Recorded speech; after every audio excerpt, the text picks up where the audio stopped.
Okay, I'm here with Jeremy Holland, who is a managing partner of Origination for the Riverside Company, and he is one of the most well-known names in the industry, and particularly within the BD community. Jeremy, thanks for coming on the vlog podcast. I would love to hear the high level about you, the Riverside Company, and then we can dive deep into your life story. Sure. Well, thanks for having me. I'm a partner with the Origination team at Riverside. The Riverside Company is a 30-plus-year-old private equity firm, and we manage approximately $10 billion, but remain focused on the entrepreneurial end of the market with a control fund in Europe, one for Asia Pacific, and the remaining teams in North America. Control, non-control, bigger, smaller, you name it. When you think about entrepreneurship, what are some of the maybe some of the success stories that you've seen in the funds, and that kind of like, this is a Riverside deal? These are the kind of things that we love to do. There's so many, having invested in more than 650 companies. So there's a lot to choose from. I think that it's really, there's so many. When you look at time and time again, the stories I like are the ones where we proactively said we weren't going to invest in a sector. And yet when we received information on the company, we were really blown away by the creativity that the entrepreneurs had, and just a completely differentiated product, brand, business model, you name it. It's been really great. A few examples that come to mind: Blue Microphone, that was right here out in Westlake Village, not too far from where I live, was in a category, branded consumer electronics, that we thought changed so rapidly and just what wasn't our core expertise. But once we really got in there and took a look, and most importantly met management, we were blown away by the opportunity. Great run over several years, and ended up selling it to Logitech, the big publicly traded company. That one was a lot of fun. Another that comes to mind was Tate's Cookies out of the Hamptons. Kathleen King was really looking for a true partner to have her cake and eat it too, in terms of a liquidity event and truly getting that second bite of the apple that everybody talks about. And a lot of people didn't believe that brand would travel. We had a fantastic run together, made a lot of operational improvements, additions to management, took it coast to coast, and ultimately realized her dream of selling it to Mondelez. Just a couple of so many examples where entrepreneurs were at the heart of a business, and we were fortunate enough to help them out. Well, as a smaller entrepreneur myself, it's I think this next cycle is going to be quite interesting for everyone in the industry. But I'd love to hear kind of, what is your life story? I'm probably the polar opposite of everybody else in private equity. I grew up in Bakersfield, California, of all places. Had the joy of putting myself through school. Worked 30 hours a week as a junior in high school, 40 as a senior, and all the way through college. Might be one of the only private equity guys in the world that went to junior college. Ultimately graduated from Cal State Northridge, which, other than being demolished by an earthquake, might not be known to too many listening to this, but is arguably one of the best accounting programs on the West Coast, and had a desire to get into investment banking or private equity, and was fortunate that in the very last final of my senior year, Dr. Jennings, the department chair, comes in, drops a note on my desk. It says Fred and has a phone number. And I didn't even know what the context was.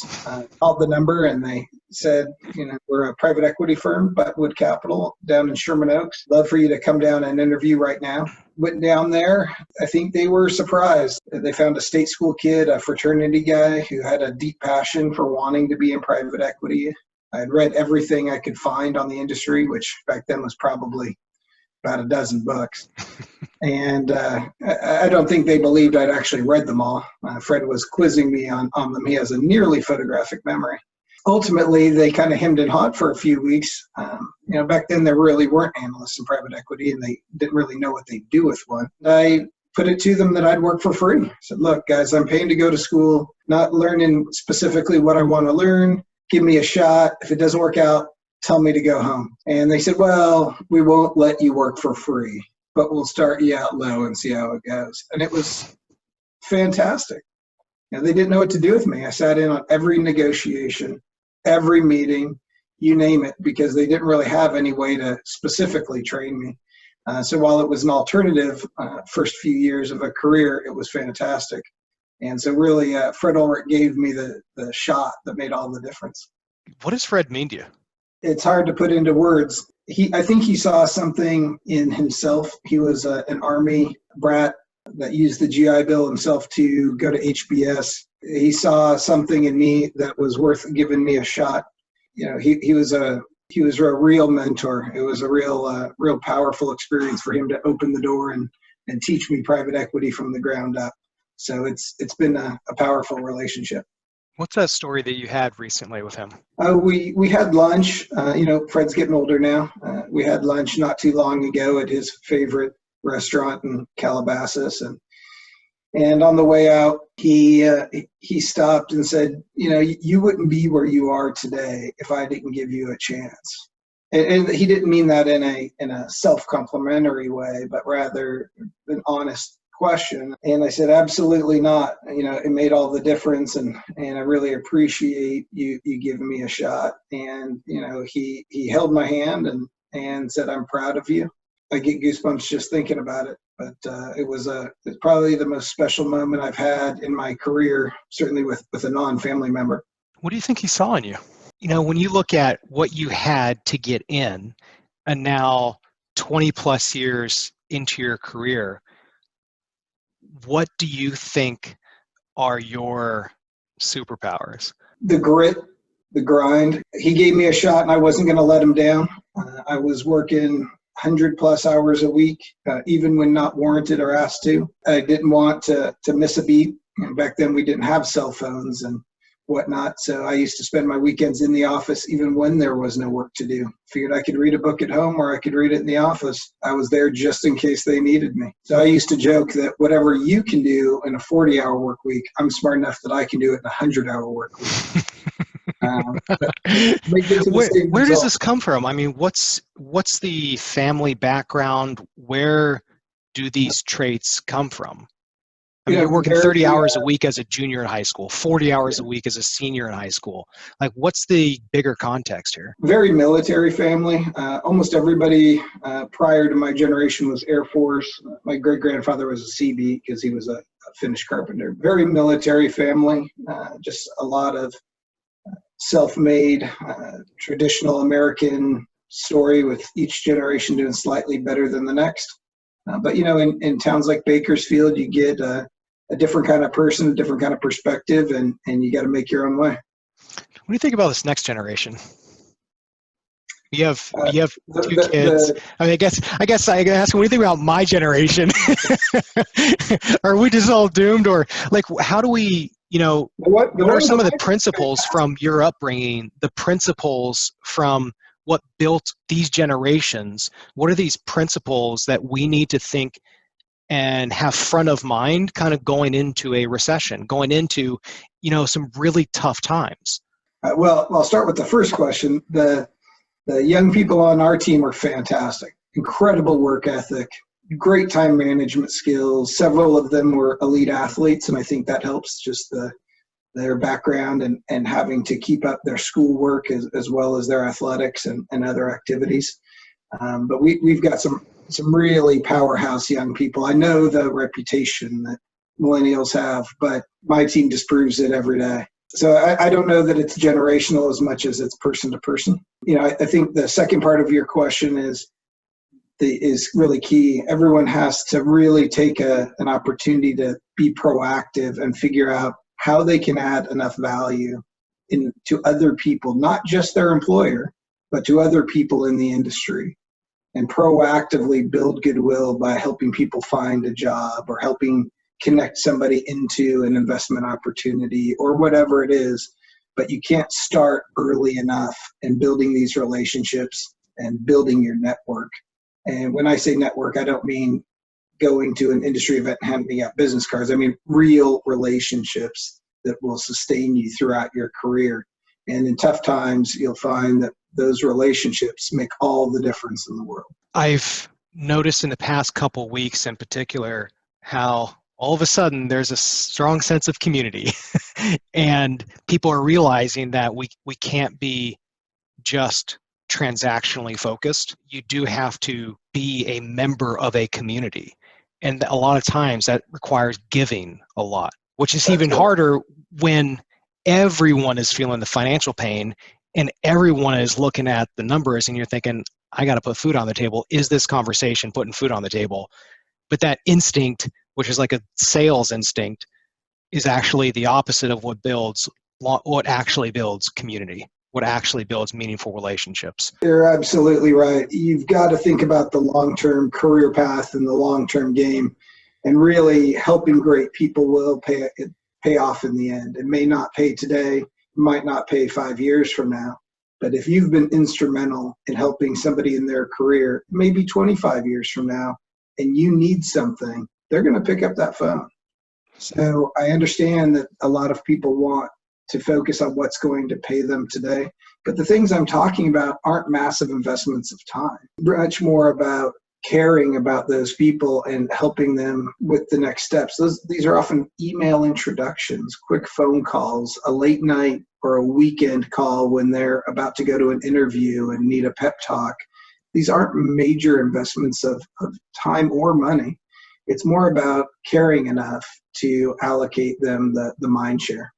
You've been at Riverside for 10 years now in the origination role. Tell me about getting into this role originally, number one, and then because you've been in this particular role for 10 years, you've seen the evolution of BD as a profession. So I'd love to hear how you got into this, what it was like in the beginning, and was it different from what your friends are saying, what your friends are doing, your colleagues?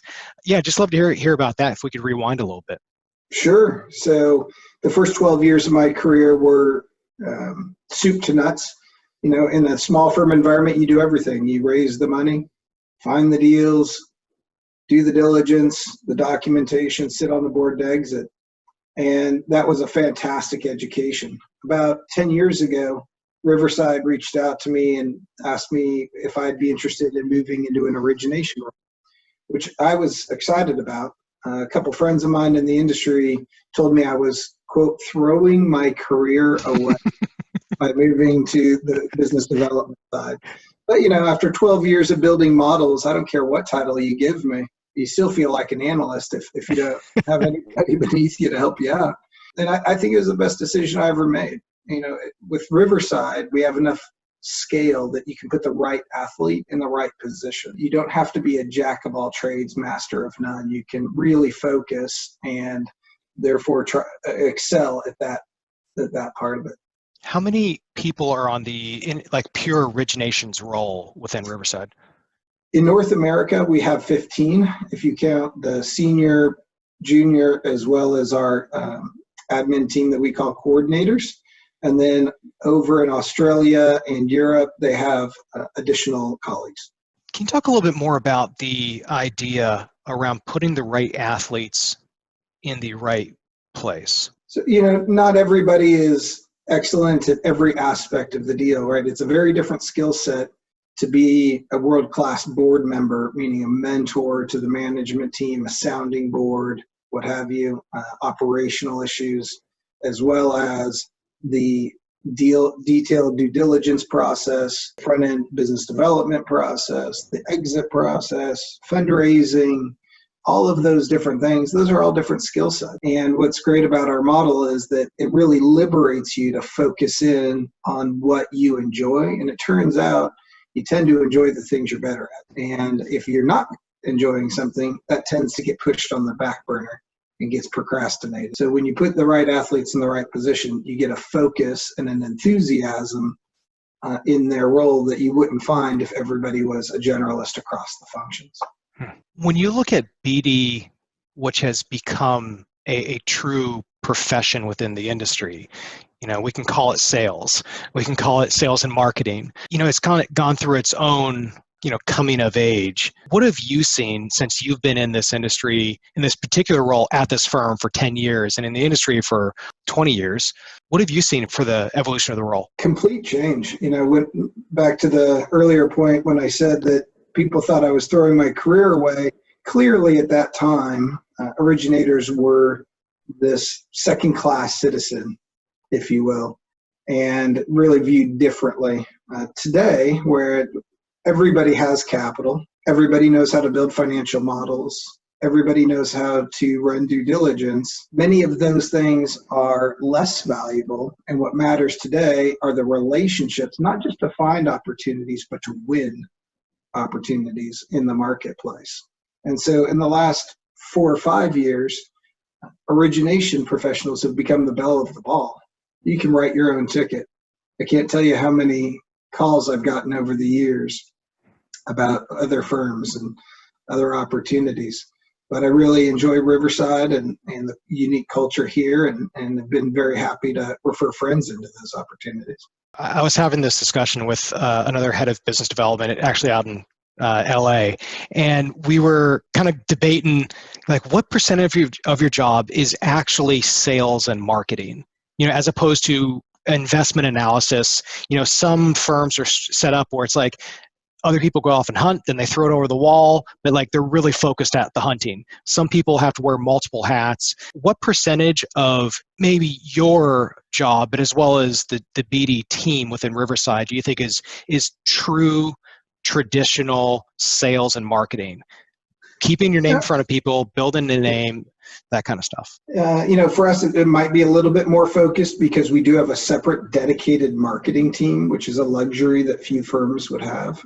So they're creating the collateral, videos, the website, our unique programming that we do with all of our executives. The list goes on and on, really. I'm forgetting many things they do.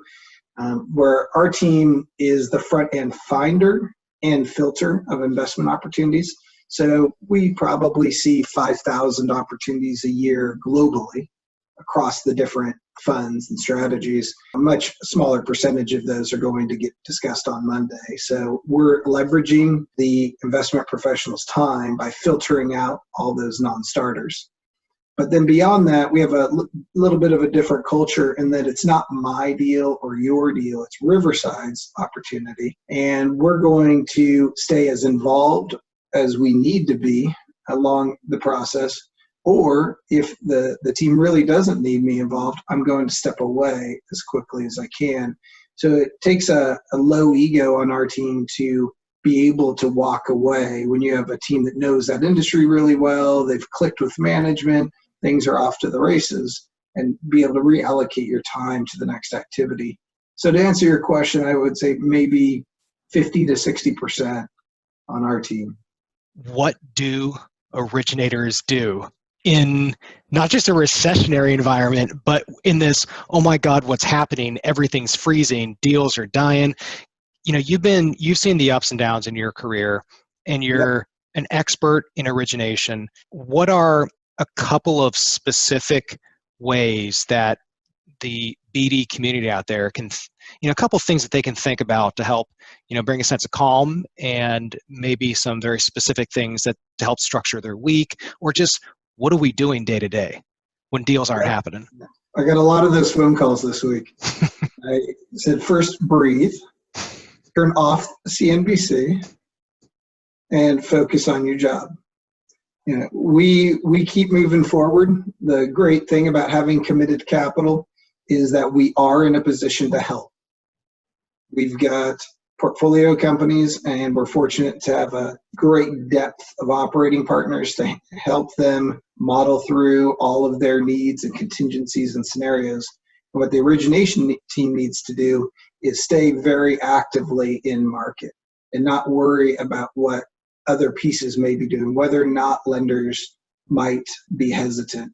If you find great opportunities, we will find the capital, whether it's all done with all equity or otherwise. And just a couple days ago, we closed an add-on acquisition to one of our software platforms. A week before that, we acquired food ingredient business, and we did that one with all equity. When we put no financing contingency in our offer, we mean it. And we can always go back and refinance the company when the market calms down. But it's important that you stay open and active and looking for those. In dislocations, that's where some of the best opportunities come. If you come across an entrepreneur who's 85 years old, even if they're healthy, they may just see this dislocation and say, you know what, I'm not really interested in working through another cycle. I've been through so many in my career that I'd rather just figure something out. This environment is rife for add-on opportunities. So the first step that I recommend is reaching out to all of the competitors to your portfolio companies that are in a position to do more, and let them know that in these times of stress, that we're here if you need us, and if not, that's okay too. But at least you know that the door is open. Really amazing opportunities can be. When you think about your day and your week, do you have a particular structure that has worked for you, or is it like, how do you think about approaching your days? I finally gave up and just started living on East Coast time. I finally accepted the fact that the majority of our firm is in Cleveland or New York. The regimen is to get up early and assess whether or not there's any burning matters. Start the pot of coffee around 4:30. Feed my son, my 8-year-old, around 5:30. And the good thing is I don't commute to the office, so I am in my chair before 6 a.m. Pacific. And the sun comes up and we're off to the races. But every day is different in origination, and you have different sets of priorities. Really, it's as simple as maximizing your day parts, making sure that you're doing those sim reviews at night and maintaining your best daytime hours for meetings and calls and such. Our role isn't that complex. It's just a matter of discipline and execution. And if you just put in the hours and organize your time, be a good person along the way, it's amazing what can get done. Awesome. So let's shift over to a little flash question round. First question is, what book has had the most influence on you in your life? I would have to say Moneyball. I'm a huge Oakland A's fan, and what I took away from that was not what seems to be discussed.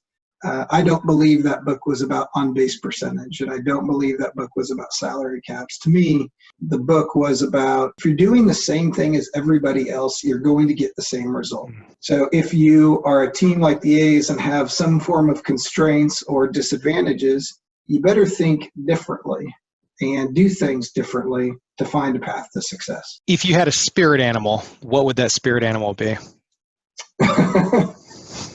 It's funny you say that. It's one of my 8-year-old's favorite questions is asking people what their favorite animal is. And so at the moment, his favorite answer is, I think I stole it from a Saturday Night Live skit or something. I think it was a Jack Handy Deep Thoughts, where somewhere in there he had a shark riding on an elephant's back, stomping and jumping its way through life or something like that. Jack thinks that's hilarious. So I guess I'd have to go with a shark riding on an elephant's back.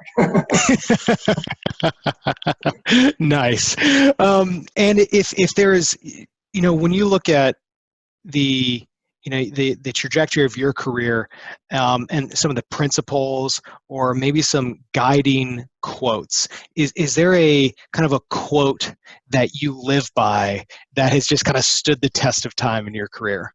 Not a particular quote. I think it's more the mindset of helping other people.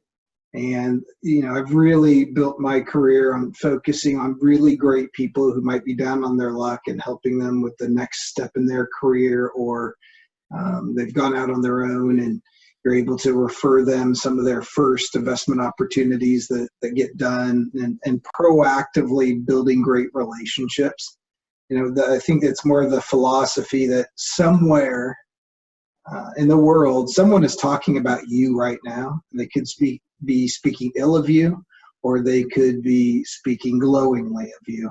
And you can't necessarily control that, but you can, as we say at Riverside, we leave great references in our wake.